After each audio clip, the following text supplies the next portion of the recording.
boys and girls! Today our learning target is I can make connections between seeing multiplication as loops and groups and seeing multiplication as arrays. So we're going to be thinking about multiplication problems, groups, and how many are in each group. And then we're going to start talking about seeing multiplication as rows or columns in an array, and then asking how many in each row or how many in each column. It's basically the same as seeing multiplication as loops and groups. It's just now, if you're looking at the rows, the group is the row. So let's get started working on our multiplication. Okay, so let's dig into understanding multiplication part 2, a little more of this. Let's warm up with a multiplication problem. You're going to want some scratch paper or a little whiteboard or something to show your work on for a couple problems today, including this one. There are 5 apple trees in Emerson's backyard. She picks 4 apples from each tree. How many apples did she pick? Draw a picture that represents this problem, then write an equation that matches it. You'll want to pause the video while you do that. Then press play to see how I did it. Okay, you ready? Your work might have looked something like this.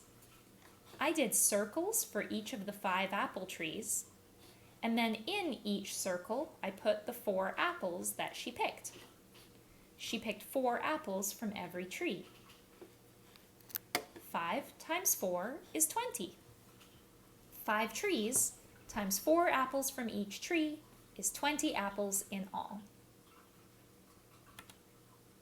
Now, we could organize the apples from that problem into an array to show the equal groups in a different way.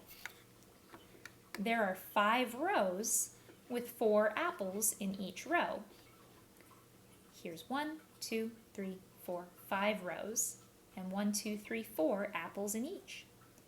It also makes it really easy to see that these are equal groups when they're in an array. But that equation, 5 times 4 equals 20, is still true. So here's another array. What multiplication equation could you write for this array? Be ready to explain what each number in your multiplication equation tells you. For example, in this one, I had 5 rows with 4 apples in each row and 20 apples in all. That's what each of the numbers mean. So what equation can you write for this picture? Pause the video, write your equation, and make sure that you can explain what each of the numbers mean. When you're ready, press play and we'll go on. Okay, you ready? You could have seen it as 2 times 8 equals 16.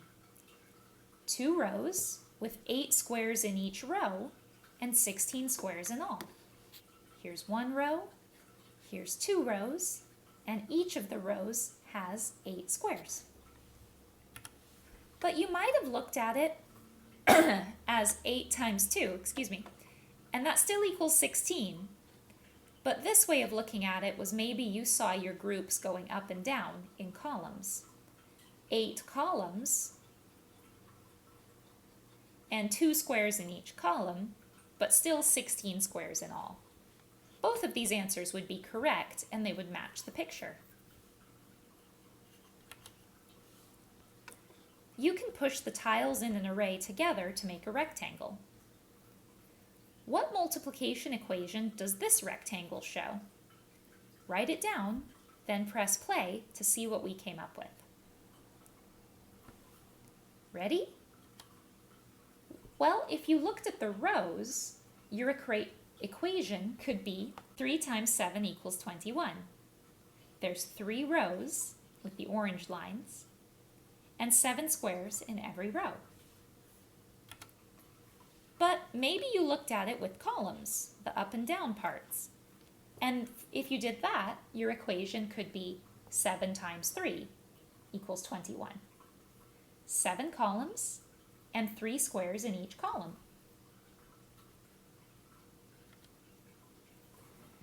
Can you draw an array that matches the equation 5 times 3 equals 15? Here's a hint. When you draw this array, first decide if the 5 will stand for 5 rows or 5 columns. That'll help you get started. Press play when you're ready to see what I did. Have you finished your picture? Let's take a look. You should have drawn something like one of these. In the first picture here, I have 5 rows with 3 squares in each row.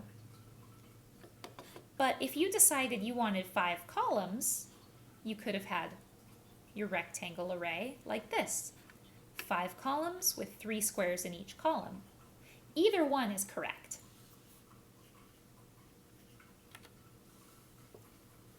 Now let's think about groups again, but I'm going to present, well, you'll see.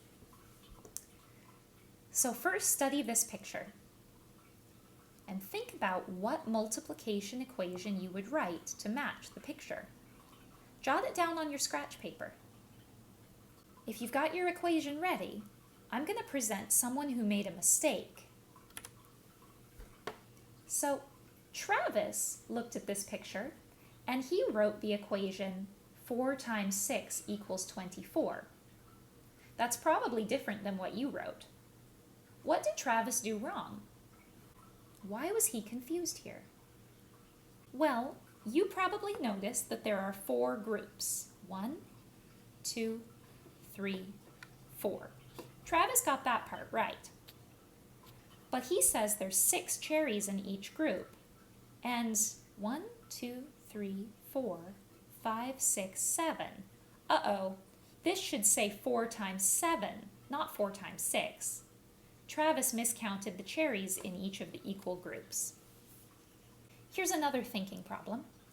First, take a look at this array. Amelia used the array at the right to write the multiplication equation 3 times 2 equals 6. Here she has 3 rows and 2 triangles in each row, which is 6 in all. So what multiplication equation would Amelia write if she added another row of 2 triangles to the bottom of the array? How would her equation change? Think about it. Pause the video if you need more time. Here we go. Here's the picture with 2 more triangles at the bottom. Now she has 4 rows of 2 triangles, so the equation would be 4 times 2 is 8.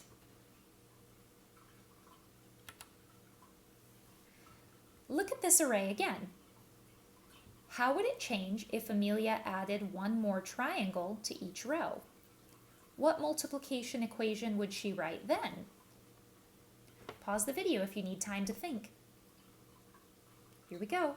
Now, if she added 1 more triangle to each row, she'd have 3 rows with 3 triangles in each row.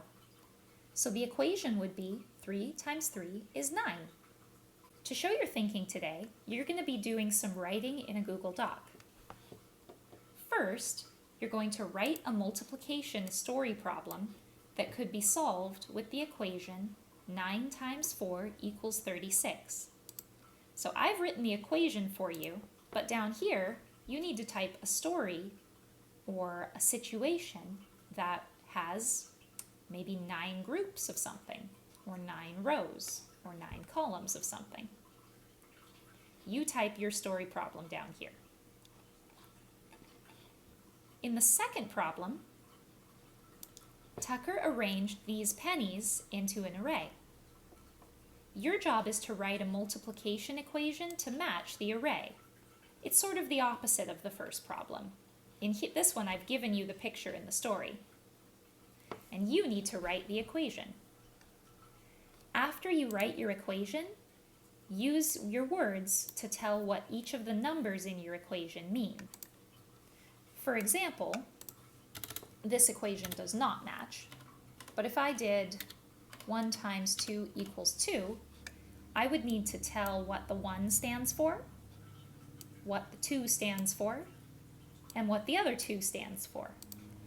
Your job after you write the equation for problem 2 is to also tell what the numbers mean. That's all for now. See you in the next video.